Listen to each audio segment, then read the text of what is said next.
اما بعد،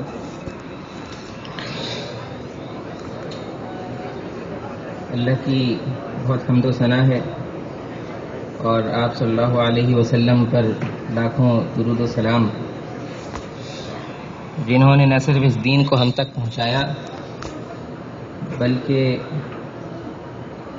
اس دین پہ ایک جماعت کو عمل کرتا ہوا چھوڑ کر اس دنیا سے تشریف لے گئے۔ امام صاحب نے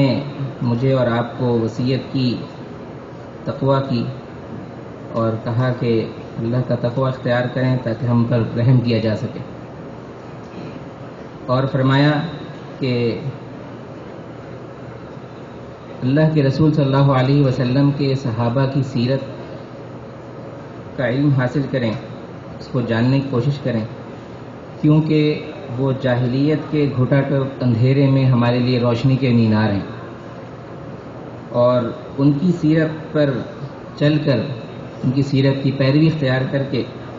ہم جنت میں داخل ہو سکتے ہیں اور کامیابی حاصل کر سکتے ہیں۔ اور آج کے اس خطبے میں انہوں نے سعد بن معاذ رضی اللہ عنہ کی سیرت کے چند واقعات ہمارے سامنے رکھے۔ سعد بن معاذ رضی اللہ عنہ وہ صحابی ہیں کہ جو قبیلہ اوس کے سردار تھے، اور ان کی جو فضیلت ہے وہ امام صاحب نے بتائی کہ ان کی موت پر اللہ کے رسول صلی اللہ علیہ وسلم نے فرمایا کہ اللہ کا عرش ہل گیا اور آسمان کے دروازے کھول دیے گئے اور 70,000 فرشتوں نے آپ کی گواہی دی۔ یہ حضرت سعد بن معاذ رضی اللہ عنہ کی فضیلت ہے، اور فرمایا کہ 30 سال کی عمر میں وہ ایمان لے کر آئے اور 37 سال کی عمر میں ان کی شہادت ہو گئی۔ صرف 7 سال ہیں جو انہوں نے ایمان کے ساتھ زندگی گزارے ہیں، اور ینگ ایج میں ان کی شہادت ہوئی ہے، اور فرمایا کہ اسی کے اندر ان کو اتنی اہمیت ملی اور اتنی ان کا شرف ہے اور اتنا ان کی عظمت ہے کہ اللہ کے رسول صلی اللہ علیہ وسلم کے سامنے ایک دفعہ کوئی ریشم کا کپڑا لایا گیا، تو آپ صلی اللہ علیہ وسلم چونکہ اس کی ممانعت فرما چکے تھے کہ ریشم کا کپڑا مرد استعمال نہ فرمائیں، تو آپ نے بتایا کہ سعد کے پاس اس وقت جنت میں جو رومال ہیں وہ بھی اس سے بہتر ہیں۔ تو یہ ان کی فضیلت ہے۔ ان کے ایمان لانے کا قصہ بڑا دلچسپ ہے۔ یہ اللہ کے رسول صلی اللہ علیہ وسلم کی ہجرت سے قبل ایمان لے کر آئے حضرت مصعب بن عمیر رضی اللہ عنہ کے ہاتھوں پر، اور ان کا واقعہ یہ ہے کہ قبیلے کے سردار تھے اور ان کے ساتھ ایک اور سردار اسید بن حضیر بھی تھے، اور انہوں نے ذکر کیا کہ یہ اسد بن زرارہ کے ساتھ ایک مکہ کا نوجوان آیا ہے، اور اسد بن زرارہ حضرت سعد کے خالزاد بھائی تھے،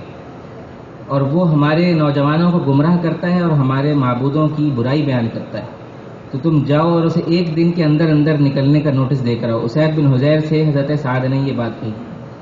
اسید بن حضیر نے اپنا نیزہ اٹھایا اور چل پڑے، ان کے پاس گئے جہاں پہ وہ ڈیرے پہ بیٹھے ہوئے لوگوں کو دعوت دے رہے تھے اسلام کی، اور ان سے جا کے جب بات کی تو ان کی بات سے خود متاثر ہو کے ایمان لے آئے حضرت اسید بن حضیر رضی اللہ عنہ، اور جب واپس پلٹے تو بڑی دانشوری کے ساتھ دانش مندانہ انداز میں جا کے حضرت سعد کو ایک بات کہی، اور سعد نے دیکھ لیا تھا کہ یہ اسید آ رہے ہیں، تو اپنے لوگوں سے کہا کہ یہ وہ چہرہ لے کے نہیں آ رہے جس چہرے کے ساتھ یہ گئے تھے۔ تو حضرت اسید نے کہا کہ میں نے جا کے ان سے بات کی، بہت اچھی بات وہ لوگ کرتے ہیں، لیکن وہ اس پہ راضی ہو گئے تھے کہ وہ ہماری بات مان لیں اور یہ کام ترک کر دیں، لیکن مجھے ایک بات کا ڈر ہے، مجھ تک ایک بات پہنچی ہے، وہ یہ کہ بنو حارثہ جو ہے وہ آپ کے خالزاد بھائی اسد بن زرارہ کو قتل کرنے کے درپے ہیں، اور وہ اس لیے قتل کرنا چاہتے ہیں کہ وہ آپ کے خالزاد بھائی ہیں، تو وہ آپ کی تحقیر چاہتے ہیں، اسی وجہ سے ان کو قتل کرنا چاہتے ہیں۔ تو فوراً غصے میں آ گئے سعد،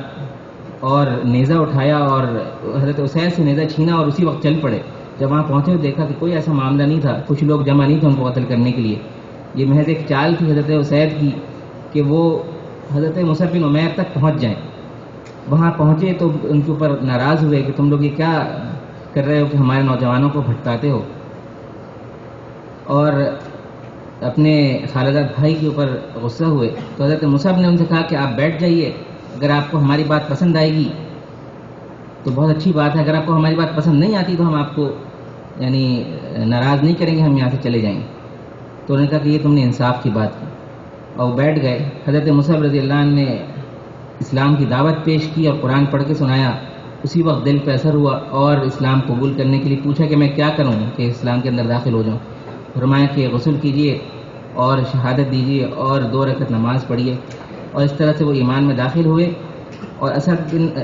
زرارہ نے حضرت مصعب کو یہ کہہ دیا تھا ان کے آتے ہوئے جب دیکھ رہے تھے حضرت سعد کو کہ یہ شخص اگر ایمان لے آئے تو اس کے قبیلے میں کوئی 2 ایسے افراد نہیں باقی بچیں گے جو ایمان نہ لائیں۔ اور یہی ہوا کہ جب سعد رضی اللہ عنہ واپس اپنے قبیلے میں گئے تو لوگوں سے پوچھا کہ تم مجھے کیسا پاتے ہو اپنے درمیان؟ انہوں نے کہا آپ ہمارے سردار ہیں، آپ ہمارے درمیان فضیلت والے ہیں، اور آپ جو ہے ہمارے درمیان سب سے سمجھدار انسان ہیں۔ تو حضرت سعد نے کہا کہ میں نے تو اس دین کو قبول کر لیا ہے، اور میں قسم کھاتا ہوں کہ تم میں سے کسی مرد اور عورت سے بات نہیں کروں گا جب تک کہ وہ بھی ایمان نہ لے آئے۔ اپنے قبیلے کے لوگوں سے کہا، اور روایات میں ہے کہ شام سے ہونے سے پہلے تک ان کا پورا قبیلہ جو ہے وہ مسلمان ہو چکا تھا۔ تو یہ حضرت سعد کے ایمان لانے کا قصہ ہے۔ اس کے بعد امام صاحب نے ان کے غزوہ بدر کے قصے کو بیان کیا ہے۔ اس سے پہلے ایک واقعہ اور بھی آتا ہے، اور وہ یہ کہ حضرت سعد مکہ تشریف لے گئے، اور ان کے منہ بولا بھائی تھا امیہ بن خلف، جو کہ سرداران مکہ میں اللہ کے رسول صلی اللہ علیہ وسلم کو اذیت دینے میں بہت آگے رہا کرتا تھا، اور یہ ہجرت کے بعد گئے تھے، اور اس وقت مسلمانوں اور کفار کے درمیان ایک کشیدہ صورتحال موجود تھی۔ تو جب ابو جہل نے دیکھا تو کہا کہ یہ کون شخص ہے جو ہمارے ہاں آگے طواف کر رہا ہے؟ تو انہوں نے کہا کہ میں سعد بن معاذ ہوں اور میں قبیلہ اوس کا سردار ہوں۔ تو اس نے امیہ بن خلف سے کہا کہ یہ کیا معاملہ ہے؟ یعنی وہ ناراض ہوا، غصہ ہوا،